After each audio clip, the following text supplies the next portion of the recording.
اب موت کا ذائقہ چکھنا ہے، اس کے لیے کچھ تیاری تو ہونی چاہیے۔ اب مثلا میں آپ کو کچھ مثال دیتا ہوں کہ اگر کسی انسان کو کہیں سفر پر نکلنا ہے،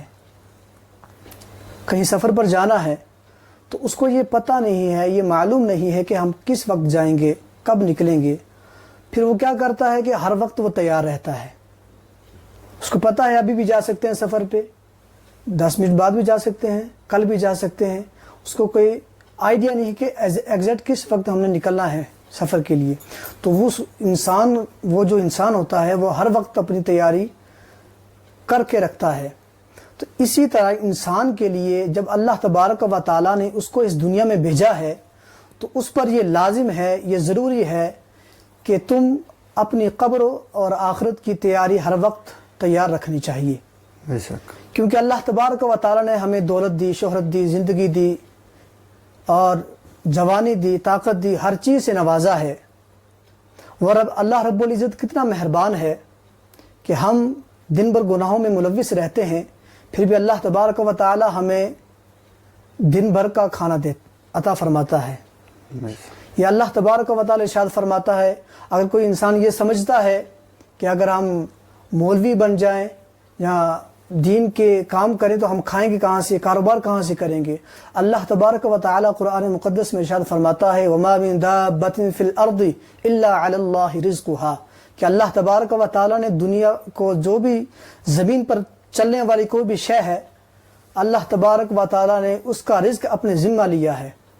کیونکہ اللہ تبارک و تعالیٰ نے اس کو پیدا کیا ہے۔ آپ انسان، ہم لوگ جو یہ سوچتے ہیں کہ ہم کھائیں گے کہاں سے، اگر ہم کوئی دین کا کام کریں گے، دن بھر کہاں سے کمائیں گے، کیا کریں گے، تو آپ یہاں سے اندازہ لگائیں کہ اگر کوئی انسان چوری کرتا ہے، کوئی نشہ کرتا ہے، کوئی حرام کاموں میں ملوث ہے، تو اللہ تبارک و تعالیٰ اس کو ہر وقت رزق عطا کرتا ہے، دن بھر اس کو رزق عطا کرتا ہے۔ لیکن جو انسان اپنا دن و رات اللہ اور اس کے رسول کے دین کے لیے صرف کر دیتا ہے، کیا اس انسان کو اللہ رب العزت رزق نہیں عطا کرے گا؟ اس کو اللہ رب العزت بڑھ چڑھ کر رزق عطا کرے گا۔ صرف یہ ہمارے یقین کی بات ہے، اور ہم یہی دعا کرتے ہیں کہ اللہ تبارک و تعالی ہمیں علم دین حاصل کرنے کی توفیق عطا فرمائے، اور ہمیں علماء کرام کے ساتھ جڑنے کی توفیق عطا فرمائے، اور ہماری قوم کو اللہ رب العزت راہ راست پر لائے، کیونکہ ہماری قوم پڑھائی کے مسئلے میں بہت پیچھے ہے، علم کے مسئلے میں بہت پیچھے ہے، ان ایجوکیٹڈ ہماری قوم ہے۔ تو ہماری قوم کو یہ چاہیے کہ ہم سب جو ہے اپنے مال کے پیچھے لگے ہوئے ہیں،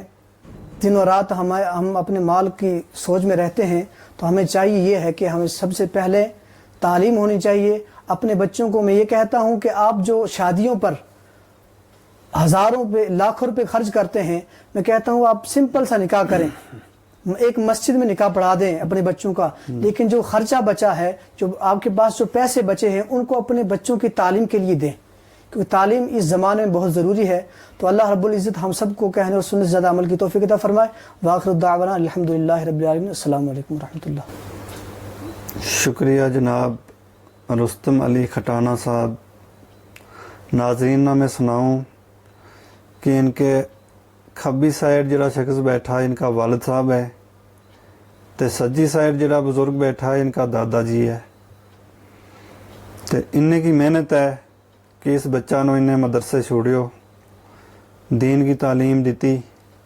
تے اج اس قابل ہے کہ وہ اچھی تقریر کر سکے، لوکاں نو اچھا طریقہ نال سمجھا سکے، اپنی قوم کا بچہ نو، اپنی قوم کا لوکاں نو دین کی طرف بلان کو کم، دعوت دین کو کم اچھا طریقہ نال کر سکے۔ تے مارے بچ جڑا غلط قسم کی کچھ گل چلیا رہے گجراں بچ، ایسا بچہ اگر ہر گھر بچ ہوئے تو جو ایک دین کو بڑو اچھو سمجھ رکھنے والی سوچ والا بچہ ہوئے تے باقی بچہ نو بھی غلط رستاں دے روکن کو ذریعہ بنے۔ تو اس تو بعد میں جناب رستم علی کھٹانہ صاحب نو جڑا مولوی کورس کریا رہے، قرآن کو حفظ کمپلیٹ کر چکا، ریکویسٹ کروں کہ قرآن کی کوئی ایک سورت کی تلاوت فرمائے۔ جی اعوذ باللہ من الشیطان الرجیم بسم اللہ الرحمن الرحیم الف لام میم ذالک الکتاب لا ریب فیہ هدى للمتقين الذين يؤمنون بالغيب ويقيمون الصلاة ومما رزقناهم ينفقون والذين يؤمنون بما أنزل إليك وما أنزل من قبلك وبالآخرة هم يوقنون أولئك على هدى من ربهم وأولئك هم المفلحون آمنت بالله صدق الله العلي العظيم. شکریہ جناب، اچھی تم نے گل سنائی تے اچھی قرآن کی تلاوت کی ہے تے اللہ تعالیٰ تم نو اور دین سمجھن کی توفیق عطا فرمائے آمین. تے دین کا اس علم نو